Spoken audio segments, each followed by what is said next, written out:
ತಂತ್ರವಿದ್ಯರು ಅರ್ಧಂಬರ್ಧ ತಂತ್ರವಿದ್ಯರು ಏನು ಹೇಳ್ತಿದ್ದಾರೆ, ಧನಾಕರ್ಷಣೆ ಜನಾಕರ್ಷಣೆಯನ್ನು ನಾನು ಮಾಡಿಕೊಟ್ರೆ ನಿಂಗೊಂದು ತಗಡನ್ನು ಕೊಟ್ಬಿಡ್ತೀನಿ ಹಾಕೋ ಮನೆಯಲ್ಲಿ ಅಂತ ಹೇಳ್ಬಿಡ್ತಾರೆ. ಸೊ ಇದು ಅಲ್ಲ. ಯಾಕೆ ಜನಗಳು ಮೋಸ ಹೋಗ್ತೀರಾ? ಯಾಕೆ ಜನಗಳು ಮೋಸ ಮಾಡ್ತೀರಾ?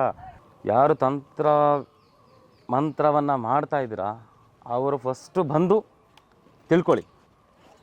ಅವ್ರು ಬಂದು ಕಲಿತು 4 ಜನ ಒಳ್ಳೇದು ಮಾಡಿ. ಇಷ್ಟೇ ನಾನು ಹೇಳೋಕ್ಕಂಥದ್ದು. ನಿಮ್ಮ ಜೀವನ ಪರ್ಯಂತ ಅವ್ನು ಮೋಸ ಮಾಡಿದೆ ಇವನು ಮೋಸ ಮಾಡಿದೆ ದುಡ್ಡು ತಿನ್ನೋದೇ ಬದಲು ಒಂದು ದಿನ ನೀನು ನನ್ನ ಕಾಲಾವಕಾಶ ಕೊಟ್ಟರೆ ನಿನಗೆ ವಿದ್ಯೆ ಕಲಿಸ್ತೀನಿ. ಇದಕ್ಕಿಂತ ನಿನಗೆ ಜೀವನದಲ್ಲಿ ಇನ್ನೇನೋ ಬೇಕಾ? ಎಷ್ಟು ಅಲ್ಲಿ ಹೋಗ್ತೀಯಾ ಒಂದು ಟ್ರಿಪ್ ವೇಸ್ಟ್ ಮಾಡ್ತೀಯಾ, ಇಲ್ಲಿ ಹೋಗ್ತೀಯಾ ಒಂದು ಟ್ರಿಪ್ ವೇಸ್ಟ್ ಮಾಡ್ತೀಯಾ. ಅದೇ ಒಂದು ವಿದ್ಯೆಯನ್ನು ಕಲ್ತ್ಕೊಂಡ್ರೆ ನಿನ್ನ ಜೀವನ ಪರ್ಯಂತ ನೀನು ಬದುಕ್ಬೋದಲ್ವಾ? ಇದೇ ಡಿಸೆಂಬರ್ 21ನೇ ತಾರೀಕು ಜನಾಕರ್ಷಣೆ ಧನಾಕರ್ಷಣೆ ಸಿದ್ಧಿ ಸಾಧನಾ ಶಿಬಿರ ನಡೀತಾ ಇದೆ ಶ್ರೀ ಬಲಮುರಿ ಗಣಪತಿ ಮತ್ತು ಕಾಳಿಕಾದೇವಿ ಟ್ರಸ್ಟ್ನಲ್ಲಿ ಜಯನಗರದಲ್ಲಿ. ಸೊ ಹಾಗಾಗಿ ಯಾರಿಗೆಲ್ಲ ಇದರಲ್ಲಿ ಆಸಕ್ತಿ ಇದೆ ದಯವಿಟ್ಟು ನೀವು ಬಂದು ಕಲ್ತ್ಕೊಳ್ಬಹುದು.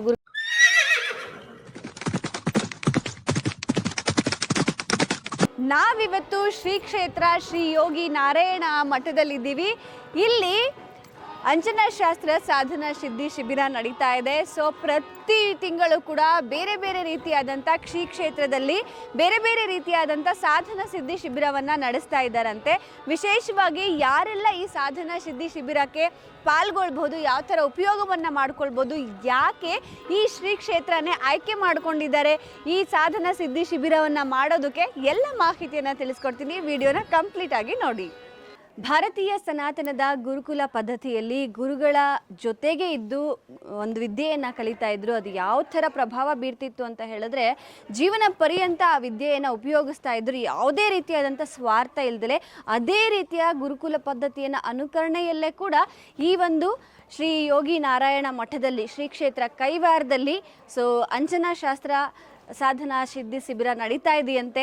ಯಾವ ಥರ ತರಬೇತಿಗಳನ್ನು ಮಾಡ್ತಿದ್ದಾರೆ, ಯಾರೆಲ್ಲ ಮುಂದೆ ಈ ಥರ ಸಾಧನಾ ಸಿದ್ಧಿ ಶಿಬಿರಗಳಲ್ಲಿ ಭಾಗವಹಿಸ್ಬೋದು, ಇದನ್ನು ಯಾವ ಥರ ಉಪಯುಕ್ತವನ್ನಾಗಿ ಬಳಸ್ಕೊಳ್ಬಹುದು, ನಮ್ಮನ್ನು ನಾವು ಬದಲಾವಣೆ ಮಾಡ್ಕೊಳ್ಬೋದು, ಲಕ್ಷಾಂತರ ಜನರ ಸಮಸ್ಯೆ ಸಂಕಷ್ಟವನ್ನು ಕೂಡ ಪರಿಹಾರ ಮಾಡಬಹುದು. ಸಾವಿರಾರು ಜನರಿಗೆ ವಿಶೇಷವಾದಂಥ ಸಾಧನಾ ಸಿದ್ಧಿಗಳನ್ನು ಹೇಳಿಕೊಟ್ಟು ಲಕ್ಷಾಂತರ ಜನರ ಬಾಳಲ್ಲಿ ಬೆಳಕಾಗುವಂಥ ಒಂದು ವಿಶೇಷವಾದಂಥ ಯೋಚನೆಯನ್ನು ಇಟ್ಕೊಂಡು ಇಲ್ಲಿ ತರಬೇತಿಯನ್ನು ನಡೆಸ್ತಾ ಇದ್ದಾರಂತೆ. ಬನ್ನಿ ನೋಡೋಣ.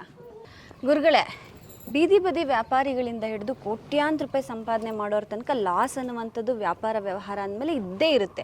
ಸೊ ಇದರಿಂದ ತುಂಬ ಕುಟುಂಬದಲ್ಲಿ ಜಗಳಗಳಾಗುತ್ತೆ, ಡಿವೋರ್ಸ್ ಆಗುತ್ತೆ, ಒಬ್ರನ್ನೊಬ್ರನ್ನ ಯಾರು ನೋಡ್ದೇನೆ ಇಲ್ಲ. ಎಷ್ಟೋ ಜನ ಮನೆಯೇ ಬಿಟ್ಟು ಹೋಗ್ಬಿಟ್ಟಿದ್ದಾರೆ ದೇಶಾಂತರ. ಸೊ ನಾವು ಕೋಟಿ ಹಣ ಹಾಕಿದ್ದೀವಿ ಅಥವಾ ನಾವು ಕಡಿಮೆನೇ ಹಾಕಿದ್ದೀವಿ, ಅದು ನಮ್ಗೆ ವಾಪಸ್ ಬರ್ತಿಲ್ಲ, ಲಾಸ್ ಆಗಿಬಿಟ್ಟಿದೆ. ಯಾವ ವ್ಯವಹಾರ ಮಾಡಿದ್ರು ನನಗೆ ಕೈಗೆ ಹತ್ತುತ್ತಾನೆ ಇಲ್ಲ, ವ್ಯವಹಾರ ಅನ್ನುವಂಥದ್ದು ಕೈ ಹಿಡಿತಿಲ್ಲ ಅನ್ನುವಂಥವ್ರಿಗೆ ಈ ಒಂದು ಧನಾತ್ಮಕ ಮತ್ತು ಜನಾಕರ್ಷಣೆ ವಿಶೇಷವಾದಂಥ ಶಿಬಿರ ಯಾವ ಥರ ಹೆಲ್ಪ್ ಮಾಡುತ್ತೆ? ಈಗ ಎಲ್ಲರೂ ಅಂದರೆ ಒಂದು ಚಿಕ್ಕ ವ್ಯಾಪಾರಿಗಳಾಗಿರ್ಬೋದು, ಏನು ಗೊತ್ತಿಲ್ಲದ್ರೆ ಆಗ್ಬಿಡ್ತಾರೆ, ಲಾಸ್ ಮಾಡ್ಕೊತಾರೆ. ಮತ್ತು ದೊಡ್ಡ ಕಾರ್ಖಾನೆಗಳು ದೊಡ್ಡ ಆಫೀಸ್ಗಳು ಓಪನ್ ಮಾಡ್ಕೊತಾರೆ, ಲಾಸ್ ಆಗ್ತಾರೆ. ಸೊ ಇದ್ರಲ್ಲಿ ನಾನು ಏನು ಹೇಳ್ತೇನೆ ಅಂದರೆ ಅದಕ್ಕೆ ಜನಾಕರ್ಷಣೆ ಅನ್ನೋಕ್ಕಂಥದ್ದು ಏನಕ್ಕೆ ಅವರ ಲಾಭವನ್ನು ಈಗ ಅವ್ರು ಜನ ಬರ್ತಾಯಿದ್ದಾರೆ ಅಂತಾನೆ ಮೇಡಮ್ ಇಂಪ್ರೂವ್ಮೆಂಟ್ ಆಗಕ್ಕಂಥದ್ದು. ಅದಕ್ಕೆ ಈ ಜನಾಕರ್ಷಣೆ ಅವ್ರಿಗೆ ಗೊತ್ತಿರಬೇಕು. ನಾನು ಮಾಡ್ಕೊಳ್ತೀನಿ, ನಾನು ಆ ಭರವಸೆ ನನಗಿದೆ ಅನ್ನೋದು ಮೂಡಿಸೋದೇ ನನ್ನ ಕರ್ತವ್ಯ. ಈಗ ಜಾತಕ ಗೊತ್ತಿಲ್ಲ, ಹೆಸರು ಗೊತ್ತಿಲ್ಲ, ಅವ್ರದ್ದೇನು ಗೊತ್ತಿಲ್ಲ. ಸೊ ಅವಾಗ ಏನಾಗಬೇಕು, ನೀನು ಆಧ್ಯಾತ್ಮಿಕ ಕಡೆಗೆ ಹೋಗ್ಬೇಕು. ಅಂದರೆ ಜನಾಕರ್ಷಣೆಯನ್ನು ನೀನೇ ಪಡ್ಕೊಳ್ಬೇಕು.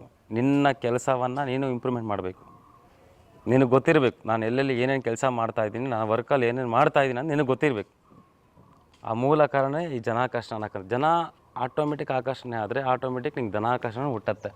ಅದಕ್ಕೆ ನಾನು 6 ಥರ ಜನಾಕರ್ಷಣೆ, ಆ ಥರ ಜನಾಕರ್ಷಣೆಯನ್ನು 6 ಥರ ಧನಾಕರ್ಷಣೆಯನ್ನು ಹೇಳ್ಕೊಡ್ತಾ ಇದ್ದೀನಿ. ಸೊ ಎರಡೂ ಇಂಪ್ರೂವ್ಮೆಂಟ್ ಆಗಬೇಕು. ಅವರು ಪ್ರತಿಯೊಂದಲ್ಲೂ ಯಾವುದರಲ್ಲೂ ಕಮ್ಮಿ ಆಗಬಾರ್ದು. ಸೊ ಇದಕ್ಕೆ ಕೆಲವರು ವಾಮಾಚಾರ ಮಾಡ್ತಾರೆ, ನಮ್ಮದು ನಿಂತೋಗಿರತ್ತೆ ಅನ್ನೆಲ್ಲ ಹೇಳ್ತಾ ಇರತ್ತೆ. ಅಂದರೆ ಎಷ್ಟೋ ಸತಿ ನನಗೆ ಯಾರೋ ವಾಮಾಚಾರ ಮಾಡಿಬಿಟ್ಟಿದ್ದಾರೆ ಸ್ವಾಮಿ, ನನಗಾದರೂ ನನ್ನ ಧನಾಕರ್ಷಣೆಯನ್ನು ಹುಡ್ತಾ ಇಲ್ಲ, ಅದಕ್ಕೆ ನಾನು ಅಂಗಡಿ ಬಾಗಿಲಾಕ್ಬಿಟ್ಟಿದ್ದೀನಿ ಅಂತ ಇರುತ್ತೆ. ಇದನ್ನು ನಾನು ಹೇಳ್ತಾ ಇದ್ದೀನಿ, ಚಕ್ರಗಳು ಹಾಕೋದಲ್ಲ, ಸತತ ನಿಮ್ಮ ಕೈಯಿಂದ ನೀವೇ ಕೂತ್ಕೊಂಡು ಜನಾಕರ್ಷಣೆಯನ್ನು ನೀವೇ ಆಕರ್ಷಣೆ ಮಾಡ್ಕೊಳಕ್ಕಂಥದ್ದು. ಇದರಲ್ಲಿ ಯಾರೇ ಆಗಲಿ ಏನೇ ಆಗಲಿ ನಿಮ್ಮ ದಿಗ್ಬಂಧನ ಮಾಡಿರಲಿ ಇನ್ನೊಂದು ಮಾಡಿರಲಿ, ಇದು ನಿಮ್ಮವರೆಗೂ ಬರೋದಿಲ್ಲ, ನಿಮ್ಮ ವ್ಯವಹಾರವರೆಗೂ ಬರೋದಿಲ್ಲ. ಈ ಥರ ಇರುತ್ತೆ. ತಂತ್ರವಿದ್ಯರು ಅರ್ಧಂಬರ್ಧ ತಂತ್ರವಿದ್ಯರು ಏನು ಹೇಳ್ತಿದ್ದಾರೆ, ಧನಾಕರ್ಷಣೆ ಜನಾಕರ್ಷಣೆಯನ್ನು ನಾನು ಮಾಡಿಕೊಟ್ರೆ ನಿಂಗೊಂದು ತಗಡನ್ನು ಕೊಟ್ಬಿಡ್ತೀನಿ ಹಾಕೋ ಮನೆಯಲ್ಲಿ ಅಂತ ಹೇಳ್ಬಿಡ್ತಾರೆ. ಸೊ ಇದು ಅಲ್ಲ. ಯಾಕೆ ಜನಗಳು ಮೋಸ ಹೋಗ್ತೀರಾ? ಯಾಕೆ ಜನಗಳು ಮೋಸ ಮಾಡ್ತೀರಾ? ಪರಿಜ್ಞಾನವನ್ನು ಏನನ್ನ ಇಟ್ಟುಕೊಂಡು ಕೆಲಸವನ್ನು ಮಾಡಬೇಕು. ಯಾವುದೇ ಆಗಲಿ ಒಂದು ಮನುಷ್ಯನಿಗೆ ಜನಾಕರ್ಷಣವನ್ನು ಮಾಡಬೇಕು ಅಂದರೆ ಅವನ ಮಧ್ಯದಲ್ಲಿ ಕುಳಿಸಿ ಅವನಿಗೆ ಪೂಜೆಯನ್ನು ಮಾಡಿ ಆ ಬೀಜಾಕ್ಷರನ್ನು ಹೇಳಿ ಅವನಿಗೆ ತಗಡನ್ನು ಕೊಡೋದಲ್ಲ, ಆಕರ್ಷಣೆ ಅವನಿಗೆ ಮಾಡಬೇಕು. ಧನಾಕರ್ಷಣೆ ಯಾವ ರೀತಿ ಮಾಡಬೇಕು, ಯಾಗ ಯಾವುದು, ಯಾಗ ಇದರಲ್ಲಿ ನಿಮಗೆ ಸಾತ್ವಿಕ ರೂಪದಲ್ಲಿ ಯಾಗ ಬರುತ್ತೆ. ನೀವು ತಂತ್ರವಿದ್ಯಕ್ಕೆ ಹೋದಾಗ ನಿಮ್ಗೆ ಯಾಗ ಬರೋಲ್ಲ.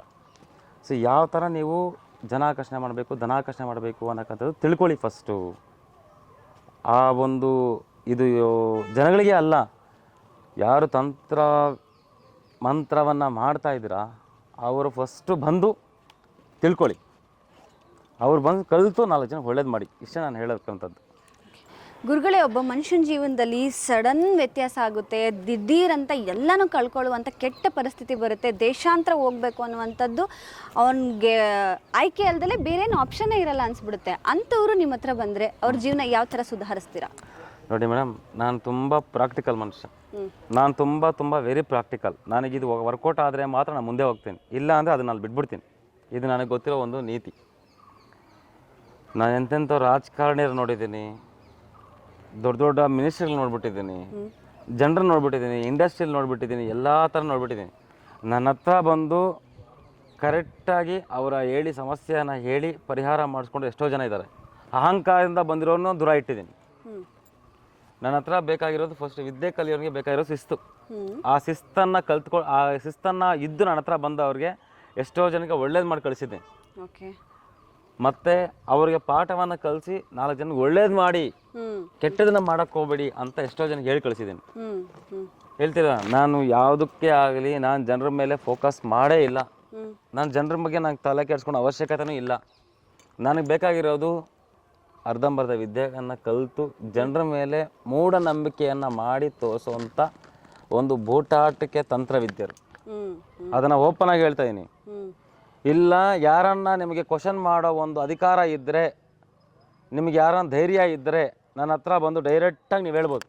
ನೀವು ಮಾಡ್ತಾರೋ ತಪ್ಪು ಅಂತ ನನ್ನ ಹತ್ರ ಹೇಳಿದ್ರೆ ಅವರಿಗೆ ನನ್ನ ಆಸ್ತಿ ಎಲ್ಲ ಬರೆದು ಕೊಡ್ತೀನಿ. ಇದು ನನ್ನ ಓಪನ್ ಚಾಲೆಂಜ್ ಹೇಳ್ತೇನೆ ಎಲ್ಲರಿಗೂ. ಯಾಕೆ ಅಂದರೆ ಒಂದು ವಿದ್ಯೆ ಒಂದು ಥರ ಅಲ್ಲ, 60 ಥರ ಇದೆ. ಆ 60 ಥರದಲ್ಲಿ ನೀನು ಎಷ್ಟು ಜನ ಒಳ್ಳೇದು ಮಾಡಿದೆ ಕರ್ಕೊಂಬ, ನಾನು ಕರ್ಕೊಂಬರ್ತೀನಿ. ನನ್ನ ಕಾಂಟ್ಯಾಕ್ಟ್ ನಂಬರ್, ನನ್ನ ಆಫೀಸ್ ನಂಬರಲ್ಲಿ ಬೇಜಾನು 1000 ನಂಬರ್ಗಳಿದೆ. ಆ ನಂಬರ್ಗಳೆಲ್ಲ ಫೋಟೋ ಕೊಡ್ತೀನಿ, ಫೋನ್ ಮಾಡ್ಕೊಂಡು ಕರ್ಕೊಂಬನ್ನಿ. ನಾನು ಓಪನ್ ಚಾಲೆಂಜ್. ಜನಗಳಿಗೆ ಎಷ್ಟು ಮಾತ್ರ ಒಳ್ಳೇದಾಗಿದೆ ಅದು ಮಾತ್ರ ನಂಗೆ ಇಂಪಾರ್ಟೆಂಟ್. ನೀನು ವ್ಯಕ್ತಿ ಏನು, ನೀನು ಯಾವ ಥರ ಇದೆಯಾ, ನೀನು ಏನು ಡ್ರೆಸ್ ಹಾಕ್ತಿದ್ದೆ ನಂಗೆ ಬೇಕಾಗಿಲ್ಲ. ನೀನು ಎಷ್ಟು ಮಾತ್ರ ವಿದ್ಯೆ ಕಲ್ತಿದ್ಯಾ, ನೀನು ಎಷ್ಟು ಮಾತ್ರ ಜನಗಳಿಗೆ ಪರಿಹಾರ ಕೊಡ್ತಾಯಿದ್ದೆ, ಇದು ಮಾತ್ರ ನಂಗೆ ಇಂಪಾರ್ಟೆಂಟ್. ಇದಕ್ಕೋಸ್ಕರ ನಾನು ಜೀವನದಲ್ಲಿ ತುಂಬ ನೋಡಿನೇ ಇವೆಲ್ಲ ಜನಗಳ ಮೇಲೆ ಫೋಕಸ್ ಮಾಡಿ ಫಸ್ಟ್ ನಾನು ಚೇಂಜ್ ಮಾಡಬೇಕಾಗಿರೋದು ತಂತ್ರವಿದ್ಯೆಯನ್ನು. ಯಾರು ಈ ಬೂಟಾಟಿಕೆಯನ್ನು ನಂಬ್ಕೊಂಡು ಬದುಕ್ತಾ ಇದ್ದಾರಾ, ಯಾರು ಈ ಅರ್ಧಂಬರ್ಧ ವಿದ್ಯೆಯನ್ನು ಕಲ್ತ್ಕೊಂಡು ಬರ್ತಿದ್ದಾರಾ, ಇವ್ರನ್ನ ಫಸ್ಟ್ ನಾನು ಚೇಂಜ್ ಮಾಡಬೇಕು. ಇವ್ರನ್ನ ಚೇಂಜ್ ಮಾಡಿ ನಾನು ಮುಂದಕ್ಕೆ ತೊಗೊಂಡೋಗ್ಬೇಕು. ಈಗ ಒಂದು ಯಕ್ಷಿಣಿ ಪ್ರಯೋಗದಲ್ಲಿ, ಒಂದು ಲಾಸ್ಟ್ ಟೈಮ್ ಯಕ್ಷಿಣಿ ಪ್ರಯೋಗದಲ್ಲಿ ಮಾಡ್ತಾ ಇದ್ದಾಗ ಎಷ್ಟೋ ಜನ ಈಗ ಕಲ್ತು ಬಂದವ್ರನ್ನ ಅವ್ರನ್ನೆಲ್ಲ ನಾನು ಫೋಕಸ್ ಮಾಡಿ ತೋರಿಸಿಲ್ಲ. ಯಾಕೆ ಅಂದರೆ ಗುಪ್ತ ವಿಚಾರವಾಗಿ ಇಟ್ಟಿದ್ದೀವಿ, ಕಲ್ತ್ಕೊಂಡು 4 ಜನಕ್ಕೆ ಒಳ್ಳೇದು ಮಾಡಲಿ ಅಂತ. ಏನಕ್ಕೆ? ಅದರಲ್ಲಿ ಅರ್ಧ ಜನ ಕಲ್ತ್ಕೊಳ್ತಾರೆ, ಅರ್ಧ ಜನ ಬಿಡ್ತಾರೆ. ಅದಕ್ಕೆ ನಾನು ಹೇಳಿದ್ದು ಶಿಸ್ತು ವೆರಿ ಇಂಪಾರ್ಟೆಂಟ್. ಇದರಲ್ಲಿ ಕಲ್ತ್ಕೊಂಡು ಹೋಗಿ. ಎಷ್ಟು ದಿನ ನಿಮ್ಮ ಜೀವನ ಪರ್ಯಂತ ಅವ್ನು ಮೋಸ ಮಾಡಿದೆ, ಇವ್ನು ಮೋಸ ಮಾಡಿದೆ, ದುಡ್ಡು ತಗೊಂಡು ತಿನ್ನೋದೇ ಬದಲು ಒಂದು ದಿನ ನೀನು ನನ್ನ ಕಾಲಾವಕಾಶ ಕೊಟ್ಟರೆ ನಿನಗೆ ವಿದ್ಯೆ ಕಲಿಸ್ತೀನಿ. ಇದಕ್ಕಿಂತ ನಿನಗೆ ಜೀವನದಲ್ಲಿ ಇನ್ನೇನೋ ಬೇಕಾ? ಎಷ್ಟು ಅಲ್ಲಿ ಹೋಗ್ತೀಯಾ, ಒಂದು ಟ್ರಿಪ್ ವೇಸ್ಟ್ ಮಾಡ್ತೀಯಾ, ಇಲ್ಲಿ ಹೋಗ್ತೀಯಾ, ಒಂದು ಟ್ರಿಪ್ ವೇಸ್ಟ್ ಮಾಡ್ತೀಯಾ. ಅದೇ ಒಂದು ವಿದ್ಯೆಯನ್ನು ಕಲ್ತ್ಕೊಂಡ್ರೆ ನಿನ್ನ ಜೀವನ ಪರ್ಯಂತ ನೀನು ಬದುಕ್ಬೋದಲ್ವಾ? ಖಂಡಿತ.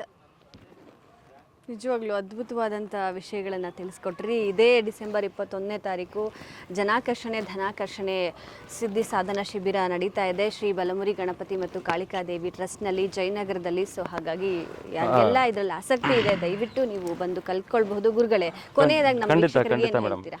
ಏನು ಹೇಳ್ತೀನಿ ಅಂದರೆ, ಯಾಕೆ ಗುರುಗಳೇ ನೀವು ವಿದ್ಯಾದಾನವನ್ನು ಫ್ರೀಯಾಗಿ ಮಾಡ್ಬೋದಲ್ಲ ಅಂತ ಎಲ್ಲರಿಗೂ ಒಂದು ಕ್ವಶನ್ ಇರ್ಬೋದು. ವಿದ್ಯಾದಾನವನ್ನು ನೀವು ಫ್ರೀಯಾಗಿ ಮಾಡ್ಬೋದು, ನೀವು ಜನಗಳಿಗೆ ಏನಿದು ಹೇಳ್ತಾರೆ, ನೀವು ಸಮಾಜಕ್ಕೆ ಒಳ್ಳೇದು ಮಾಡಬೇಕಾಗಿದ್ದರೆ ಫ್ರೀಯಾಗಿ ಮಾಡ್ಬೋದು ಅಂತ ಹೇಳ್ತಾನೆ. ಲಾಸ್ಟ್ ನಾನು ಫ್ರೀಯಾಗಿ ಇಟ್ಟಿದ್ದೆ, 1 ವರ್ಷ 1,000 ಜನ ಫ್ರೀಯಾಗಿ ಹೇಳ್ಕೊಟ್ಟಿದ್ದೀನಿ. ಆ ಫ್ರೀಯಾಗಿ ಹೇಳ್ಕೊಟ್ಟಿರೋದಲ್ಲಿ 1,000 ಜನದಲ್ಲಿ ಇವತ್ತೊಬ್ಬನಿಲ್ಲ. ಯಾವುದೇ ಒಂದು ಉಚಿತವಾಗಿ ವಿದ್ಯೆಯನ್ನು ಹೇಳ್ಕೊಡ್ತಾ ಇದ್ದೀನಿ ಅಂತಂದಾಗ ಅವನಿಗೆ ಆ ಇಂಟ್ರೆಸ್ಟ್ ಬರಲ್ಲ. ಮಾಡೋಣ ಬಿಡು, ನೋಡೋಣ ಬಿಡು ಅಂತ ಈ ಒಂದು ಸಿಚುವೇಶನಲ್ಲೇ ಮನುಷ್ಯನ ಮೆಂಟಾಲಿಟಿಯಲ್ಲಿ ಹೊರಟೋಗ್ತಾ ಇರುತ್ತೆ. ನಾನು ದುಡ್ಡು ಕೊಟ್ಟಿದ್ದೀನಿ, ನಾನು ಇದನ್ನು ಮಾಡಬೇಕು, ಆ ಮಾಡಿಲ್ಲ ಅಂದರೆ ಪರಿಹಾರಕ್ಕೋಸ್ಕರ ಮತ್ತೆ ನಾನು ಗುರುಗಳನ್ನ ಭೇಟಿ ಆಗ್ಬೇಕಂತ ಬರ್ತಾನೆ. ಹೌದು, ನಿಜ. ಕರೆಕ್ಟ್ ಅಲ್ವಾ? ಇವಾಗ ನಾವೊಂದು ಈ ಕಡ್ಗ ತೊಗೊಂಡಿದ್ದೀನಿ ಅಂಗಡಿಯಲ್ಲಿ, ಸರಿ ಇಲ್ಲ ಅಂದಾಗ ನಾನು ಏನು ಕೇಳ್ತೀನಿ, ಮತ್ತೆ ಅಂಗಡಿಗೆ ಹೋಗಿ ಚೇಂಜ್ ಮಾಡ್ಕೊತೀನಿ. ಸೊ ಬರ್ತಾನಾಗ ಮತ್ತೆ ನನ್ನ ಹತ್ರ ಬಂದಾಗ ಇದೆಲ್ಲ ಈ ಥರ ಅಂತ ಹೇಳ್ಕೊಡ್ತೀನಿ. ನಾನು ಫ್ರೀಯಾಗಿ ಹೇಳ್ಕೊಡ್ತಾ ಇದ್ದಾಗ ಏನಾಗುತ್ತೆ ಅಂದರೆ ಹೋಗೋಣ ಬಿಡು, ಮಾಡೋಣ ಬಿಡು, ಇದೇ ಮನುಷ್ಯನಿಗೆ ಬರ್ತಾ ಇರುತ್ತೆ. ಸೊ ಇದು ಕಾನ್ಸೆಪ್ಟ್. ಅದಕ್ಕೆ ನಾವು ಒಂದು ಚಿಕ್ಕ ಪುಟ್ಟ ಅಮೌಂಟನ್ನು ಇಟ್ಟು ನಾವು ವಿದ್ಯೆಯನ್ನು ಹೇಳ್ಕೊಡ್ತಾ ಇದ್ದೀವಿ ಅಷ್ಟೇ. ಖಂಡಿತ ಖಂಡಿತ. ಧನ್ಯವಾದ ಗುರುಜಿ, ತುಂಬ ಉಪಯುಕ್ತ ಮಾಹಿತಿಯನ್ನು ತಿಳಿಸ್ಕೊಟ್ರಿ. Thank you so much. ಧನ್ಯವಾದ.